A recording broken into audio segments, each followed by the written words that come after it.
सब एक ही कलर रहेगा, ये बताओ कलर कलर होगा कि नहीं होगा? जब सभी एक ही कलर होगा, इधर से कलर कलर होगा कि नहीं होगा? तो इसीलिए याद रखिए, अगर महिलाएं अगर फैशन छोड़ दे और पुरुष अगर व्यसन छोड़ दे तो हमारे घर के परिवार में मान होता रहेगा, मति ठीक होती रहेगी। इसलिए हम प्रार्थना करते हैं आप सब लोगों से कि ये जो दुर्वासा ऋषि ने क्या कर दिया, उसको श्राप दिया। क्या श्राप दिया? श्राप ये दिया कि जाओ इंद्र, तुम्हारे पास एक भी धन न बचे, श्रीहीन हो जाओ।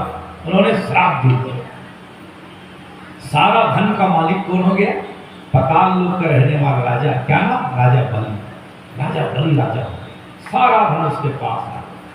अश्वमेध यज्ञ किया, 99 अश्वमेध यज्ञ हुआ। 100वां अश्वमेध यज्ञ जब होने लगा तो 100वां जब अश्वमेध यज्ञ हुआ तो क्या हो गया? 100वां अश्वमेध यज्ञ कर लेता है आदमी तो कहां पा जाता है? इंद्र का सिंहासन पा जाता है। ध्यान से सुनिए, डर गए सब राज देवता और इंद्र लोग। ये राजा बलि इंद्र बनेगा, कैसे करना चाहिए? ये तो दानव निशाचर राज वंश का है, होगा क्या होगा? तो सारे लोग भगवान के पास गए, विष्णु जी के पास, और कहा ऐसे करते हैं, विष्णु भगवान से चलो निवेदन करते हैं। तो वही जो भगवान विष्णु जी ने क्या बन के आए? वामन बन के आए। क्यों? क्योंकि दूसरे से अगर धन मांगना है, दूसरे से अगर धन मांगना है तो अपने आप को छोटा बन करके जाइए। और जब भी व्यक्ति अगर छोटा बनता है, छोटा, ठीक है कि नहीं, तो हमेशा छोटा बन के जाना चाहिए दान मांगने वाले को। आप देखियोगे देने वाले का हाथ ऊपर रहता है और लेने वाले का हाथ नीचे रहता है। तो लेने वाले को नीचे जमीन में बैठना चाहिए, देने वाले को सोफा में बिठाना चाहिए। तो वामन भगवान ने कहा मुझे छोटे बन के जाना चाहिए। क्यों? मांगना, वो भी सहयोग मांगना है दूसरे से, छोटा क्यों ना बन जाए। इसलिए देखो छोटा बनने में बड़ा आनंद है, और छोटा बनने में मेहनत नहीं है। ध्यान से सुनिए, व्यक्ति जितना छोटा बन सके उसे मेहनत नहीं है, बड़ा बनने में बड़ा मेहनत है। इसलिए कभी भी जब किसी तरफ उंगली जाती है ते अध्यक्ष बन जा, ते बड़े बन जा।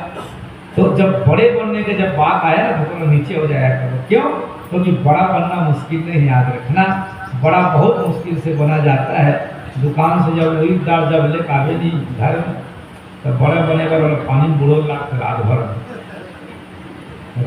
पानी में बुड़ते नहीं। तेकर बाद बड़ा जी बने दाऊ जी, ध्यान से सुनिए, रात भर जब खरीदार बुरे पानी में तो बड़ा हो जाना चाहिए, क्यों नहीं होगा बड़ा। फिर करिया में जाकर छोटा लोग आ रहे लाख से पूरा रात। अब छोटा लोग आ रहे तो करियर ही सूरीदार पड़ रहा हो, सब फगल बड़ा हो, कहना चाहिए नहीं कहना, फिर भी देखो बड़ा नहीं कहलाता। फिर उसको सिला लोढ़ा बीच में फिर उसको दबाया जाता है और उसको उसके रूप को खत्म कर दिया जाता है, पिठी हो जाती है वो। पिठी बनने के बाद भी बड़ा नहीं कहलाता। ध्यान से सुनना। फिर उसमें तेल, मिर्ची, हल्दी दुनिया भर में डालना पड़ता है, फिर भी वो बड़ा नहीं कहलाता। तो जब दबकते हुए खौलते हुए तेल में जब उसको डाला जाता है पिठी को, और बेचारी जो पीले कलर की है वो जब तक लाल नहीं हो जाता तब तक वो प्लेट में आकर के बड़ा नहीं कहलाता। याद रखना, बड़ा कहलाना, बड़ा होना, बड़ा बनना कोई साधारण बात नहीं है। इसलिए निवेदन है, बड़ा बनना बहुत कठिन है, छोटा बनना बहुत साधारण काम है। इसलिए छोटा बन के नहीं, छोटा बनना बड़ा अच्छा काम है। इसीलिए वामन भगवान ने कहा मुझे बड़ा बन के नहीं जाना। चाहते तो भगवान है, डायरेक्ट भगवान होकर प्रकट होते तो राजा बलि नहीं कहते, धन पूरा दे देते, वापस कर देते धन को। लेकिन भगवान ने क्या किया? छोटा बना, साधारण बना, छोटा बना, और धीरे धीरे गया। जब देखे आचार्य लोग, बटुक लोग, ये कौन है? छोटा बटुक आ रहा है, 2.5 फीट का है और जनेऊ धारण किया हुआ है, कमंडल रखा हुआ है। कौन है? खड़ाऊ पहना हुआ है, चंदन लगाया हुआ है, तिलक ललाट में है, आखिर ये चोटी वाला है कौन? तो जब दौड़ के सब लोग गए तो राजा बलि को सूचना मिली। राजा बलि भी सोने का थाली, सोने का लोटा में गंगा जल लेके गया। बोले आप कौन हैं? उन्होंने इतना ही कहा मैं ब्रह्मचारी हूँ, बस भगवान उन्हीं का। इसीलिए कभी भी अपने वीरता का, अपने ज्ञान का परिचय कभी देना नहीं चाहिए। ज्ञान का परिचय मुख से मत दीजिए। किससे दीजिए? चरित्र से दीजिए। मैं इतना जानता हूं, मैं इतना जानता हूं, मैं अमुक साल से जुड़ा, ऐसा मत कहिए। यदि आपके पास ज्ञान है तो आप अपने चरित्र से, आचरण से बताइए। मुख से तो बताने वाला गुरुदेव है, वो बता देंगे आपको। इसलिए प्रार्थना है, ज्ञान के अभिमान बहुत दिन तक टिकता नहीं है, याद रखना। ज्ञान का मौन जो है वो सदैव टिकते रहता है, इसलिए मौन बन करके रहना चाहिए व्यक्ति को।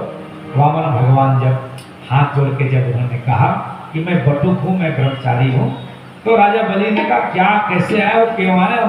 बोले मैं कुछ भिक्षा मांगने आया हूँ, सुना हूँ आप अश्वमेध आप मेध यज्ञ कर रहे हैं और ये भी 100वां अश्वमेध यज्ञ है, मैं सोचता हूँ कुछ मांग लो जो मांगना है। क्या चाहिए आपको? मेरे पास तो अभिमान से खुला हुआ था, धन के अभिमान से राजा बलि खुला हुआ था, याद रखना। मांगो जो मांग। उन्होंने 3 पग मांगा। कितना मांगा? कितना मांगा? क्यों 3 पग मांगा? कभी आपने चिंतन किया 3 पग मांगने का आखिर मतलब क्या है? ध्यान से सुनिए।